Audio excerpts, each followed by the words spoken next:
It's no surprise that more Californians are moving to Texas, but experts say one thing that could slow down this migration is if home prices in Texas continue to increase. A couple of weekends ago, we had 7 families from California. They didn't know each other. The greatest number of new Texans, as of the most recent data from 2022, have moved here from California, 102,000 in a single year. California is on fire right now, and it's more alarming than you can ever think. Only 18% of California households can afford to buy the median-priced home in their own state.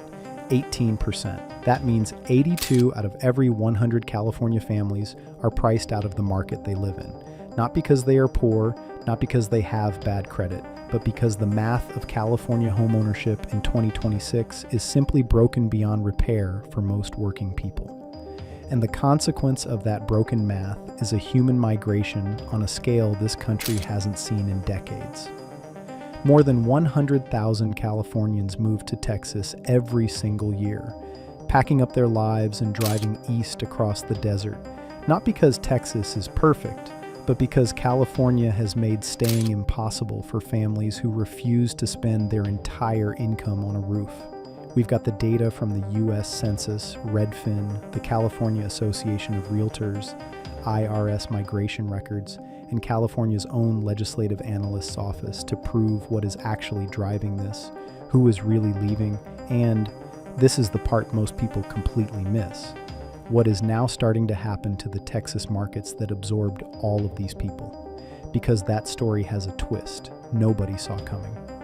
Before we talk about who is leaving and where they are going, you need to understand why the California housing situation is so severe that hundreds of thousands of families are making the life-altering decision to leave the state they grew up in. Because this is not a new story, but the numbers behind it in 2026 are worse than they have ever been, and 4 specific forces are driving it simultaneously.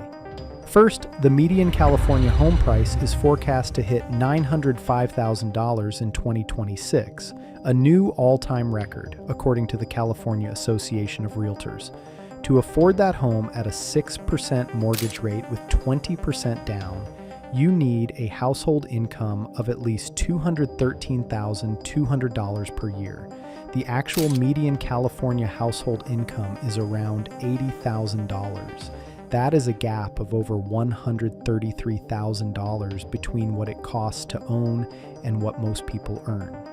And for mid-tier homes, only 23% of California households would qualify for a mortgage in 2026, down from 31% back in 2019. In 7 years, more than a quarter of the people who could afford a California home have been priced out of it. Second, taxes are compounding the housing math into something genuinely punishing. California carries the highest state income tax rate in the country at 13.3% for top earners, and the tax bite reaches down to middle-income households too. A family earning $80,000 to $110,000 pays a 6% state income rate before they even think about federal taxes, property taxes, and the cost of gas, which is consistently among the highest in the nation. When you stack a $905,000 median home price on top of that tax burden with a mortgage payment that runs around $5,330 a month at current rates, that is $63,960 a year just on housing, the math isn't just hard. It is functionally impossible for most families. Third, California's state budget has swung from a $97 billion surplus in 2021 to a projected $50 to $70 billion deficit in 2025 to 2026. And the reason matters. The state relied heavily on income taxes from high earners and capital gains. When those earners leave, the tax base collapses, which forces even more pressure onto the people who remain.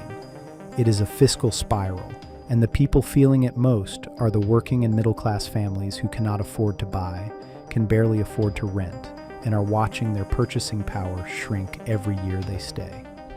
Fourth, California lost over $102 billion in net adjusted gross income to other states over the last decade, and that income walked out the door with the people who earned it. When the earners leave, the jobs that support them thin out too, And when the jobs thin out, the people who depended on those jobs face the same impossible choice: stay and struggle, or leave and breathe. Now let's talk about who is actually making this move and where exactly they are going, because the profile of the California to Texas migrant in 2026 is not who most people picture. 75% of Californians relocating to Texas are Gen X and millennials. The 30 to 55 age bracket, prime earning years, families with kids, professionals with careers. These are not retirees chasing warm weather or young nomads with nothing to lose. These are the exact families that every state needs to sustain a healthy economy and tax base, and California is losing them by the hundreds of thousands. 31% are millennials, 20% are Gen Z, and 15% are Gen X, according to migration data tracking 18 million moves. The generation that California spent decades educating and developing is leaving in the most productive years of their lives, not out of adventure, but out of financial necessity. The primary destination is Dallas-Fort Worth, which absorbed nearly 32% of all California to Texas movers, followed by Houston at 21% and Austin at 13%. And the draw is brutally simple. Texas homes are 63% less expensive than California homes on average. In specific corridors like San Antonio, you can buy a home for $334,000 that would cost you $905,000 in California, and you pay zero state income tax on the income you used to buy it.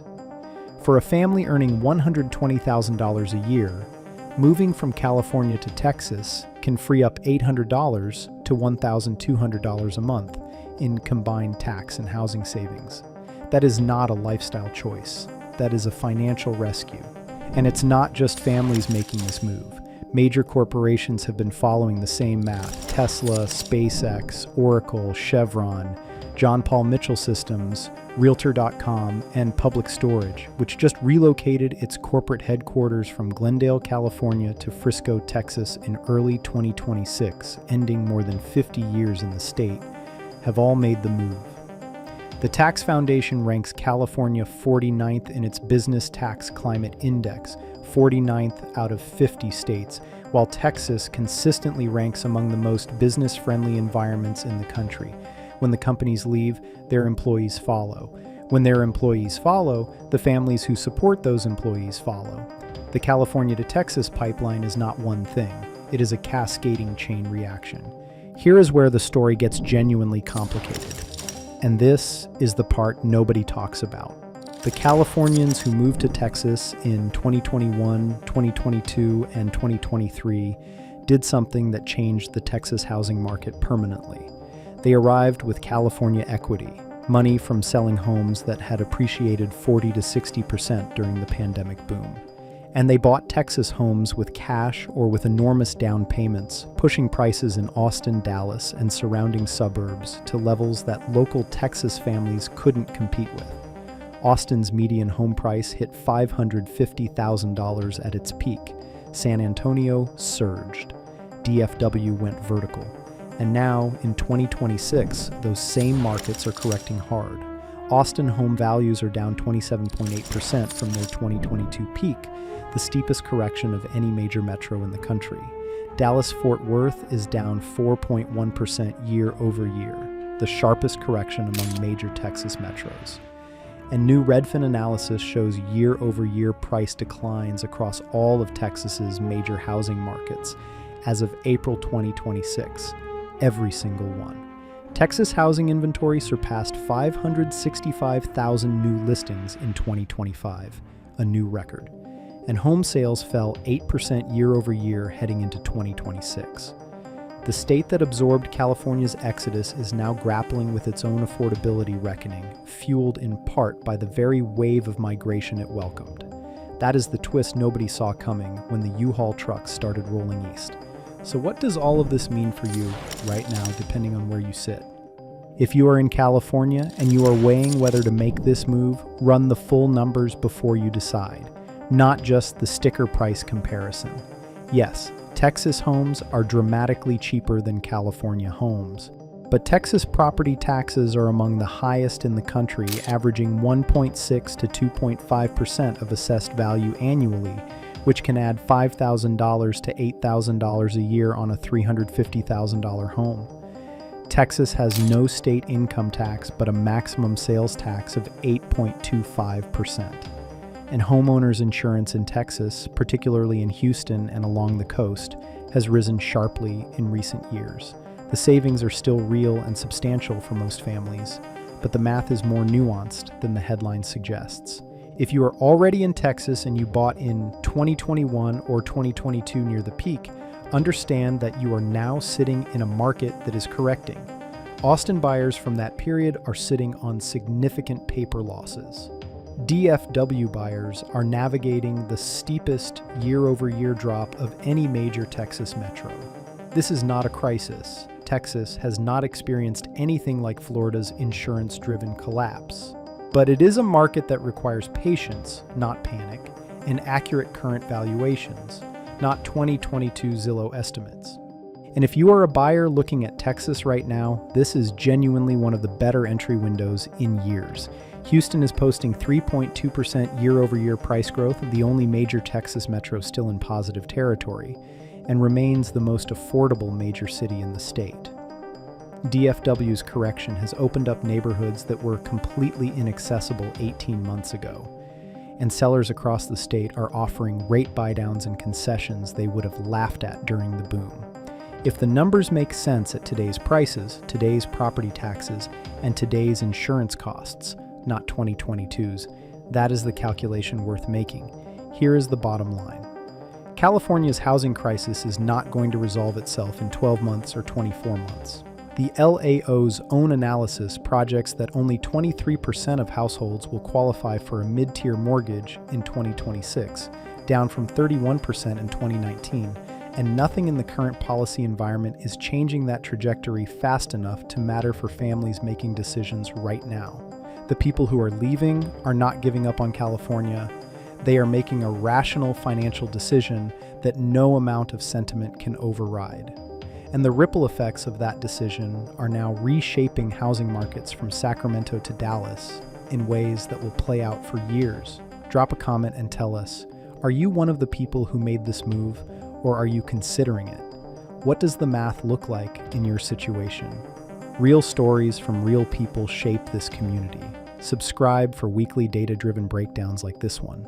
No noise, no hype, just the numbers. We'll see you in the next one.